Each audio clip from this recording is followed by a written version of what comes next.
Hey everyone, and welcome back. Ready for another deep dive? Today we're traveling the globe, looking at real estate trends. Sounds exciting. Yeah, should be fun. We've got articles from Romania, Hong Kong, Okay. the US, and Portugal. Wow, that's quite a range. Yeah, it is. And honestly, going through these, I was struck by how different things are in each market. I know, right? Like different challenges and opportunities. Exactly. Yeah, Well, want to jump right in. let's do it. Okay, great. So first up, Romania. This one really surprised me. Oh, Why is that?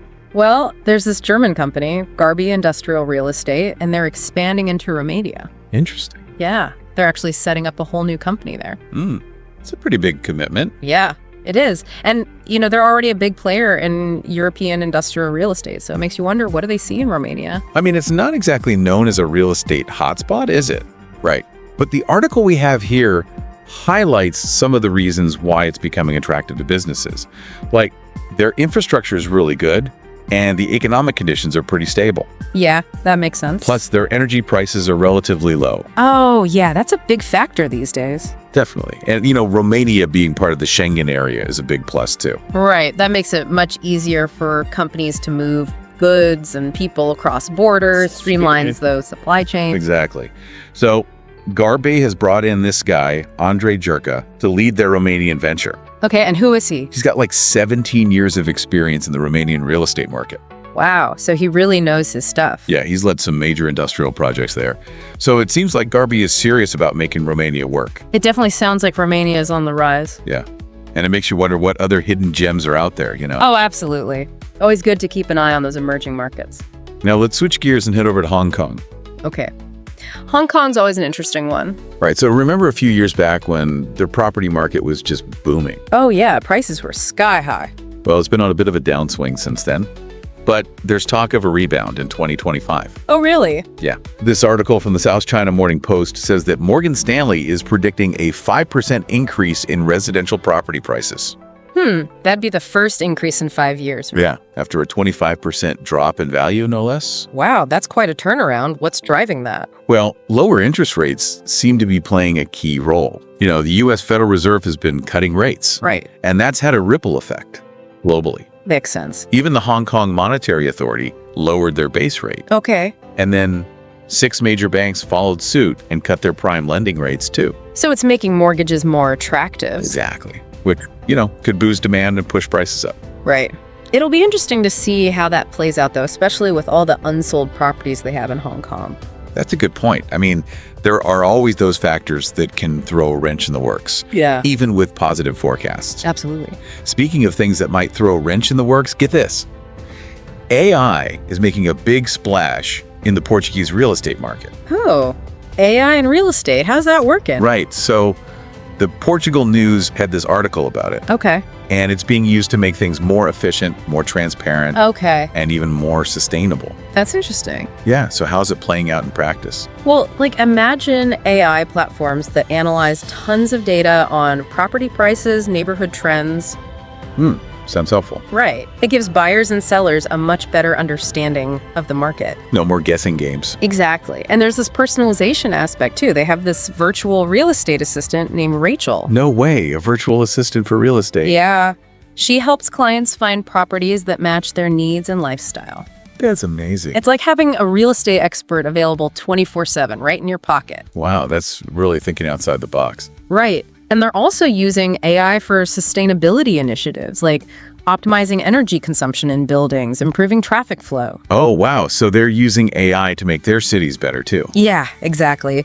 It's a great example of how technology can create more efficient and livable urban environments. It really makes you wonder what the future holds, you know? Yeah. What other cities are going to embrace AI like this? It's definitely a trend to watch. Absolutely. For sure. Okay, so let's shift gears a bit and head over to the US. Okay, sounds good. You know, the pandemic really had a huge impact on office spaces. Oh, yeah, for sure. Like so many office buildings are sitting empty now. It's kind of eerie, isn't it? All those empty desks and chairs. Right. And it's a big problem, especially in places like Washington, D.C. What are you going to do with all those empty buildings? Yeah. Just tear them down. Well, one architect has a different idea. Oh, what's that? His name is Shalom Behrens, and he's proposing that they convert pre-World War II office buildings into apartments. Wait, convert office buildings into apartments? How would that even work? apparently those older buildings are actually pretty well suited for it. Really? Yeah. They have narrower floor plans and operable windows, which are good for natural ventilation. I guess that makes sense. They were built before air conditioning was common. Exactly. Plus, it would be a really smart move for a few reasons. Like what? Well, first of all, it would save the government a lot of money on real estate costs. Right, because they wouldn't need those empty office spaces anymore. Exactly. And it would breathe new life into downtown areas. Yeah, that makes sense. And most importantly, it could help address the affordable housing crisis. Wow, that's hitting 3 birds with 1 stone. Right. But of course, there are some challenges. I bet. Like relocating all those government agencies could be a nightmare. Yeah, I can imagine. Plus, some people might object to changing the historic character of those buildings. True. And honestly, it would take a lot of political will to make it happen. Yeah, this isn't just about architecture. It's about politics, too. Exactly. Barin says that strong leadership from the White House is crucial to overcoming these obstacles. It's a bold idea, that's for sure. It is, but it really makes you think about how we can adapt to changing times. Absolutely. Okay, so for our last article, let's head over to New York City. Okay, the Big Apple. And we're going to delve into the world of housing vouchers. Housing vouchers. Yeah, you know, those programs that help low-income residents find affordable housing. Right. But it turns out it's not as simple as it sounds. Really? Yeah, this article from the city follows some New Yorkers who are trying to use vouchers to find a place to live. Okay. And it's really tough. In what way? Well, first of all, the process takes forever. It can take months just to get approved for a voucher. What? Yeah, and then it can take even longer to find a landlord who's willing to accept it. Oh, wow. That's got to be stressful. Totally. The article says the average wait time for one of the city's biggest voucher programs is 10 months. 10 months? That's almost a year. I know, it's crazy. That's a long time to be in limbo. Right, and then there's the issue of discrimination. Discrimination? Yeah, it's illegal for landlords to refuse to rent to someone just because they're using a voucher. Of course. But it still happens. Really? Yeah, the article talks about landlords who ghost potential tenants or come up with all sorts of excuses to reject them. That's awful. It is, especially since these vouchers are supposed to help people. So what can people do about it? Well, the article mentions a few things, like it's really important to document everything. Document everything. Yeah, like keep records of all your interactions with landlords so you can prove if they're discriminating against you. That's smart. And there's this app called Rights Recorder that was developed by a nonprofit called Unlock NYC. What did that app do? It helps people document and report discrimination. Oh, that's cool. Yeah, and Unlock NYC also provides legal assistance and guidance for voucher holders. That's really helpful. Yeah, it is. It just shows how important it is to know your rights and have the right resources. Absolutely. Knowledge is power. Yeah, right. For sure. Yeah. It's a shame that people have to go through all that, you know? It is. Hopefully things will improve over time. Hopefully. So before we wrap things up, I want to touch on a couple more points from the articles. Yeah, sounds good. Okay, so remember that story about Hong Kong's potential property rebound? Yeah, the one driven by lower interest rates. Right. It really shows how much global economics can impact local markets. Oh, yeah, for sure. Like, who would have thought that the U.S. Federal Reserve cutting rates could affect property prices in Hong Kong? Right. Crazy. It's a small world, huh?